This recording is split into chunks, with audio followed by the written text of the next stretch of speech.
नमस्कार। नित प्रति ध्यावे जो सूर्यन को, होबे जौन बिसूरे काज। सूर महात्म जो कोई गावे, ताकि बनी रहे जग लाज। छोड़ सुमरनी यही सूर्यन की, और उदल का सुनो हवाल। उदल जय हैं गढ़ माड़ों को, लड़े हैं तहाँ केर नरपाल।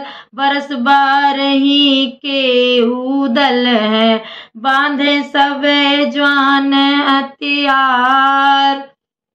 नमस्कार, स्वागत है आप लोगों का हमारे YouTube चैनल काव्य कथा उद्यान में। संडे स्पेशल साहित्य मसाला के साथ आलखंड लेकर मैं आरती द्विवेदी आप सबके समक्ष उपस्थित हूँ। पिछले संडे को हमने चर्चा की थी आलखंड पर, जो कवि जगनिक द्वारा लिखा गया है। आप सबका बहुत बहुत आभार, बहुत बहुत अभिनंदन। आप सबने कमेंट्स के जरिए बहुत अच्छी अच्छी जानकारी हम तक पहुंचाई। आपस में भी आप लोगों ने कमेंट्स पढ़े होंगे, तो आपकी जानकारी में और भी इजाफा हुआ होगा। उन सभी ज्ञानी जन, विद्वत जन का फिर से आभार प्रकट करती हूँ, जिन्होंने इतना लिखने का कष्ट उठाया और हमें जानकारी से अवगत कराया। जो जानकारी हमने इकट्ठी की, हमने आप तक पहुंचाई, और जो जानकारी आप लोगों को थी, आपने हम तक पहुंचाया। हम उसके लिए आपके आभारी हैं। आइए उसी श्रृंखला में, आलखंड की ही श्रृंखला में, चूंकि ये मौसम अभी का जो समय है, ये आला गाने का समय है। मैं आला गा के नहीं सुनाने वाली हूँ आपको। बहुत सारे चैनल्स पर आला गाई गई है। हम आपको केवल और केवल आला समझाने का प्रयास कर रहे हैं, ताकि जो नए लोग हैं, जो नई पीढ़ी है, जो आला समझ नहीं पाती है, जैसे हमारे छोटे बहन भाई भी शिकायत करते हैं कि क्या दीदी आप आला सुनती हो, पढ़ती हो, हमें समझ में ही नहीं आता है। तो हम सोचते हैं कि जो समस्याएं उनकी हैं, वो शायद इस पीढ़ी के और भी बच्चों की होंगी। तो आल्हा जो गाई जा रही है, वो उनके समझ में आ पाए, तो हम कहानी के माध्यम से उसके अर्थ को समझाने का प्रयास कर रहे हैं, ताकि लोग जो आला गाते हुए उस भाषा को समझ नहीं पा रहे हैं कि वो क्या था, कौन से बावनगढ़ थे, कहाँ की लड़ाई थी, वो समझ जाएं। तो पिछली बार हमने चर्चा की थी कि आला उदल का जन्म कैसे हुआ, वो कौन थे, कहाँ के थे, इन सब पर हम चर्चा कर चुके हैं। और जिन्होंने हमारा वो वीडियो नहीं देखा है, उसे डिस्क्रिप्शन बॉक्स में उसकी लिंक हम प्रोवाइड करा देंगे, वो वीडियो भी आप लोग देख सकते हैं। इस वीडियो में हम चर्चा करेंगे माणोगढ़ के युद्ध की, क्योंकि पिछली बार जब हमने वीडियो छोड़ा था तो इसी बात पे छोड़ा था कि उरई के माहिल सरदार आके महोबे में बताते हैं कि जो ना मारे बाप का बैरी, ताको गिद्ध मांस ना खाएं। इस तरह की बातें करते हैं, जिसे परमाल राजा समझाने का प्रयास करते हैं कि उदल अभी बालक है, इस तरह की भड़काऊ बातें मत बताइए। लेकिन चूंकि माहिल चिढ़ता था, उसको लगता था महोबे मेरे बाप का है, जो चंदेलों ने छीन लिया है। कहता था हतो तो महोबे मेरे बाप को, जो चंदे ले लिया छुड़ाए। तो उसकी ये शिकायत थी। भले उसकी बहन ही ब्याही थी, लेकिन फिर भी वो चिढ़ता था और डायरेक्ट उनसे जीत नहीं सकता था, इसलिए वो शकुनी वाला काम करता था। तो माणोगढ़ के लिए जब कैसे ये युद्ध हुआ, क्यों गए उदल, उन्हें कैसे पता चला, क्योंकि पहले तो चंदेले राजा ने माहिल को रोक दिया था। लेकिन एक बार शिकार करते हुए उदल पहुंचते हैं कहाँ, उरई। और उरई पहुंच के वो क्या करते हैं कि पनघट पर जाते हैं। पनघट पे कुछ स्त्रियां पानी भर रही होती हैं, उनसे कहते हैं कि हमें पानी पिलाओ। और वो स्त्रियां कह देती हैं हम ना ही नौकर हैं तेरे बाप के, जो तो पानी दे पिलाए। वो लोग भी बोल देती हैं कि हम तुम्हारे बाप के नौकर नहीं है जो तुम्हें पानी पिलाए, खुद से पियो, हम पनिहारी हैं माहिल की। तो वो इस तरह से बताती हैं कि हम नहीं पानी पिलाएंगे, हम आपके नौकर नहीं हैं। ये चीज उदल को खटक जाती है और उदल अपना तीर चला के सारे घड़े फोड़ देते हैं। वो जो पनिहारिन होती हैं वो जाके उदल से शिकायत करती हैं, और माहिल से शिकायत करती हैं, और माहिल अपने बेटे अभय सिंह को भेजते हैं उदल से लड़ने के लिए। कहते हैं जाओ देखो कौन ऐसा आया है जो हमारी पनिहारी को परेशान कर रहा है। जब माहिल का बेटा अभय सिंह जाता है, उन दोनों में लड़ाई होती है और उसमें माहिल के बेटे का हाथ तोड़ देते हैं उदल।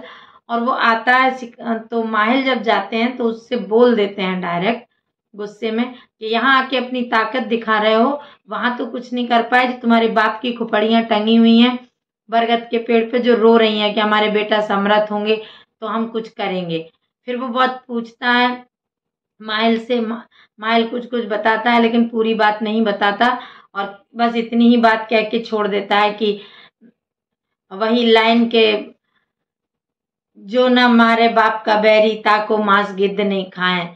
उसके बाद उदल के दिमाग में ये बात बैठ जाती है कि ऐसा क्या हुआ, हमारे बाप कैसे मरा। ये जानने के लिए वो वहां से लौटते हैं और फिर अपनी माँ देवला के पास जाते हैं। देवला के पास जाकर वो बहुत पूछते हैं, तब फिर माँ उनको बताती है कि एक बार कड़िंगा ने, जो वहां का राजा जंबे था उनका बेटा कड़िंगा था, उसने आके सोते में एकदम से हमला कर दिया था और उसी में दक्षराज को मार दिया था और लूट लिया था, दैसलपुरवा लूट लिया था। और उसके बाद उनको जाके कोलू में परा के उनकी खोपड़ी बरगद पे टांग दी थी। पर बेटा अभी तुम बच्चे हो, अभी तुम मत जाओ, जब तुम बड़े हो जाओगे तब तुम युद्ध करने जाना। उन्हें समझाने का प्रयास किया, लेकिन उदल कहते हैं 12 बरस नो कूकर जीवे और 13 नो जिये सियार, बरस 18 छत्री जीवे आगे जीवन को धिक्कार। हम इतने बड़े हो गए हैं कि युद्ध लड़ सकते हैं, जबकि उदल अभी 12 ही बरस के हैं। बरस 12 ही के उदल हैं, बांधे सवे जवान हथियार। सब हथियार 12 ही बरस में सीख लिए हैं और लड़ने के लिए तैयार हैं। लेकिन देवला प्रयास करती है समझाने का, वो नहीं समझते। इसके बाद वो उसे लेके मलना के पास जाती है, क्योंकि मलना ही उनकी धर्म की माता थी, तो उनके पास लेके जाती है। लेकिन वो समझने का प्रयास नहीं करते हैं। मलना कहती है देवला से कि अब तुम इसे मत समझाओ, ये समझने वाला नहीं है और हमारा बेटा पहला युद्ध लड़ने की तैयारी कर रहा है, तो हमें इसका हौसला बढ़ाना चाहिए, ना कि इसे कमजोर साबित करना चाहिए। इसके बाद उदल जाते हैं अपने राज दरबार में चंदेले राजा के पास, परमाल के पास, और उनसे कहते हैं कि ऐसे ऐसी सब चीज बोलते हैं कि हमें युद्ध करना है, ये करना है। तो वो भी समझाते हैं पर वो नहीं मानते। इसके बाद उन्हें आल्हा समझाते हैं कि हम उनसे नहीं जीत पाएंगे, वो बहुत ऐसे हैं वैसे हैं। तो वो बहुत खिसिया जाते हैं। वो कहते हैं कि जाके लड़का समर्थ हो गए, पुरखन कौन पड़ी परवाह। जिसके लड़का समर्थ है उसके पुरखन को क्या परवाह है, चलो ना लड़ने के लिए। और तुम्हें नहीं जाना है तो तुम हमारे हिस्से पे मौज करो, हम अकेले ही जाएंगे।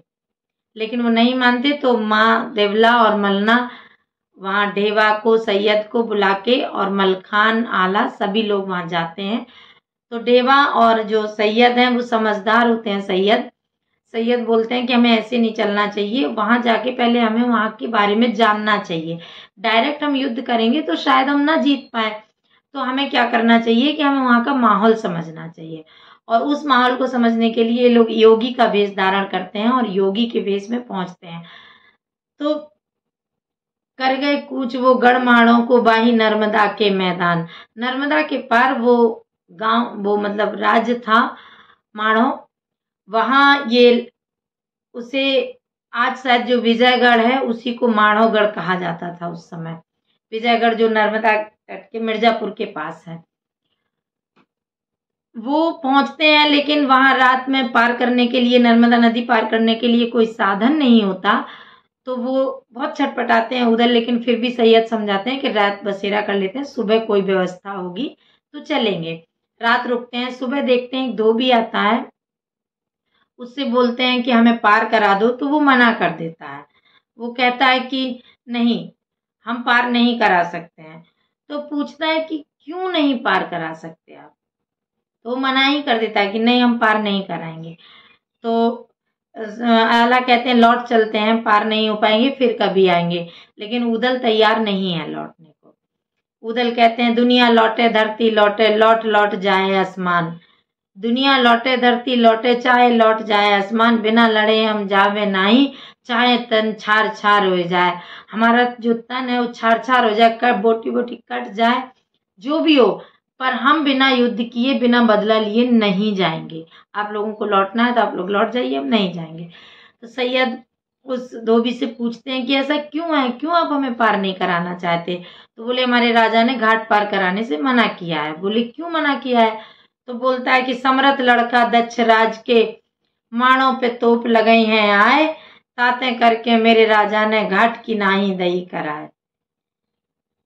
क्या बोलता है कि लड़का समर्थ हो गए हैं, किनके? दक्ष राज के, तो कभी भी बदला लेने आ सकते हैं, इसलिए नदी पे नाव चलाना बंद कर दो, कोई घाट किसी को अजनबी को पार नहीं कराएगा।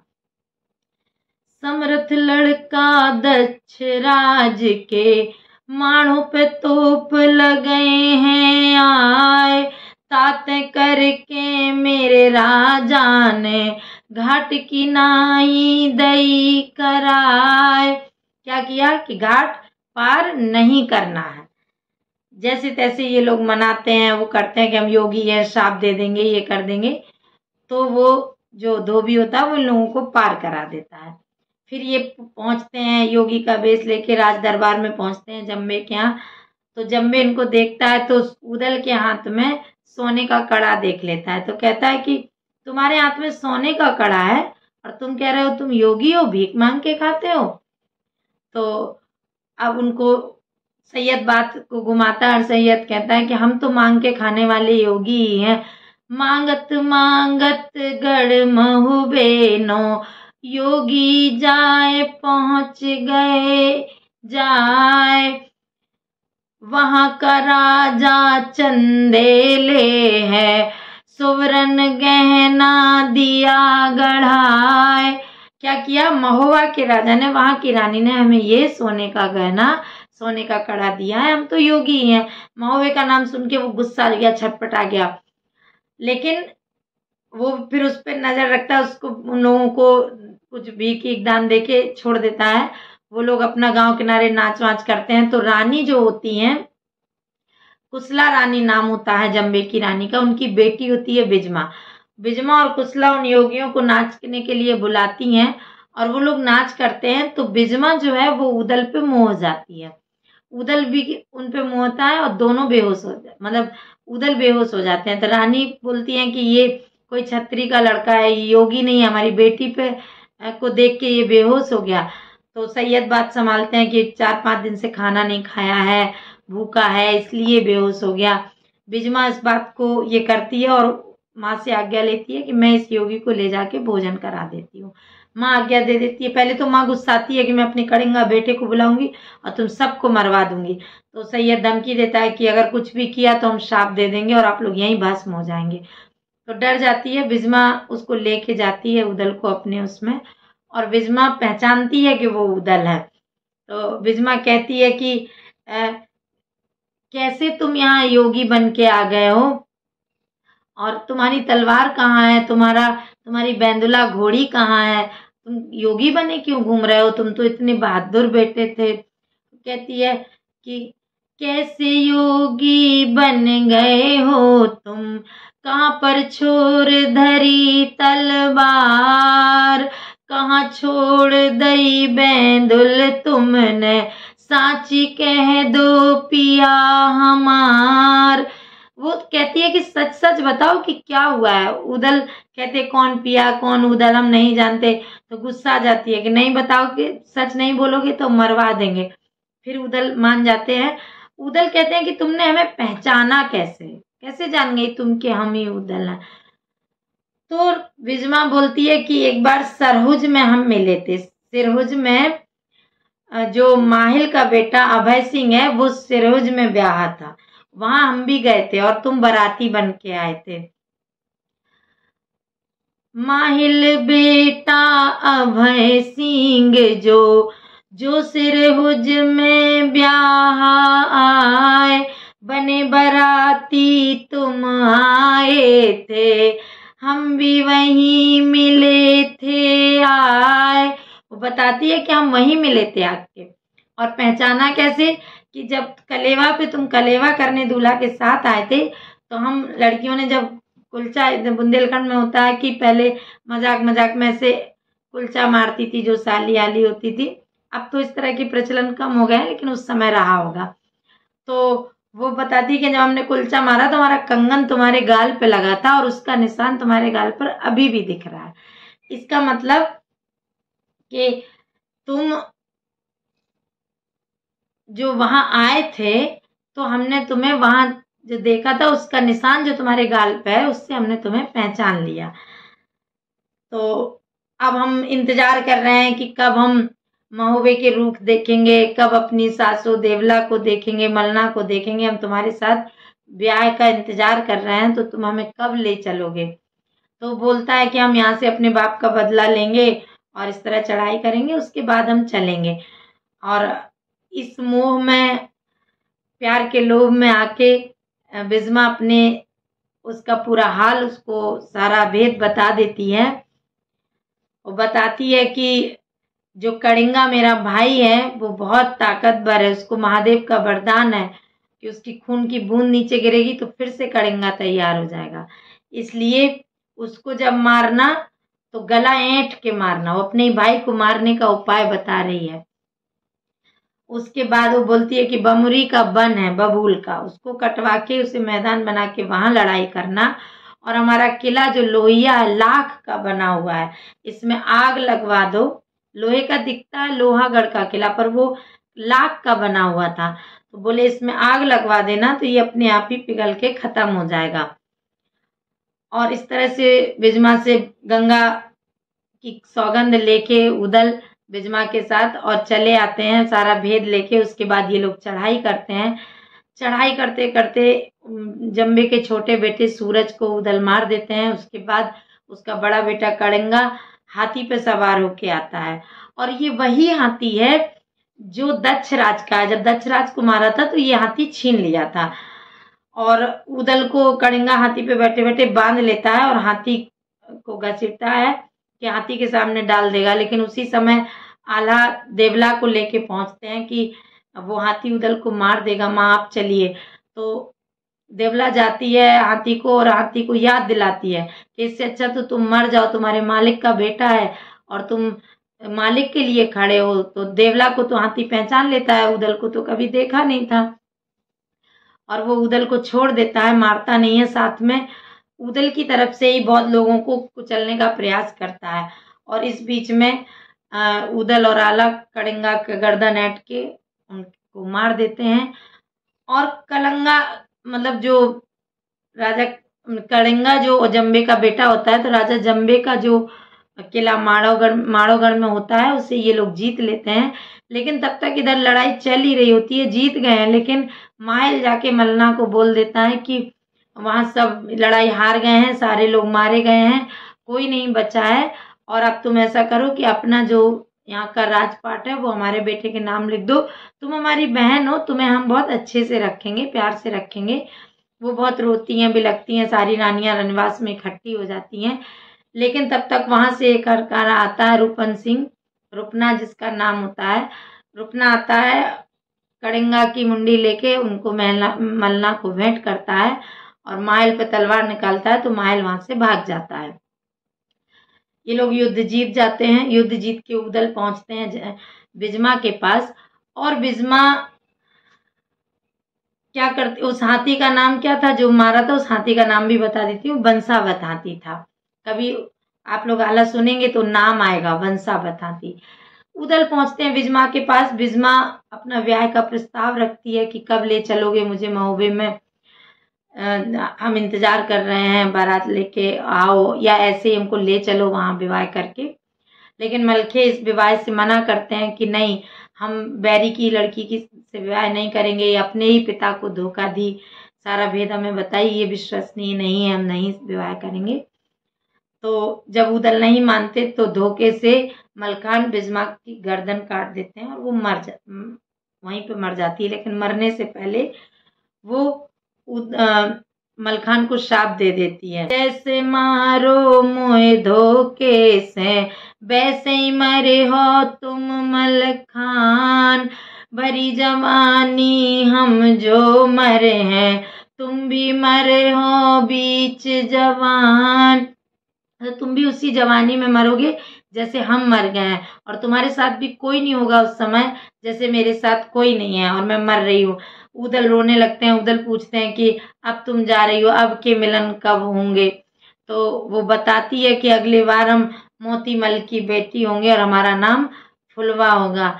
अगले जन्म हम फिर ले लेंगे, फुलवा होगा नाम हमार, मोतीमल की हम बेटी हैं, फिर से लें और अवतार। मोतीमल की बेटी होके हम फिर से जन्म लेंगे और क्या नाम होगा हमारा? फुलवा नाम होगा। तब हम आके महोबे के रुख देखेंगे और महोबे पहुंचेंगे। इस तरह से माड़ोगढ़ की लड़ाई हमने आपके साथ चर्चा की, डिस्कस की। हमें आशा है कि जैसा प्यार आपने हमें पिछले वीडियो में दिया था वैसे इसमें भी देंगे। हम अपना ज्ञान नहीं बता रहे हैं, हम सिर्फ और सिर्फ इसलिए इस चीज का अर्थ और एक कहानियां बता रहे हैं ताकि जो बच्चों को, जिनको आला समझ में नहीं आ पा रही है, वो कहानी जान लेंगे तो आला को गायन के रूप में भी सुन के अवश्य समझ लेंगे। ऐसी हमें उम्मीद है। हमारे साथ जुड़े रहने के लिए आप सबका बहुत बहुत धन्यवाद।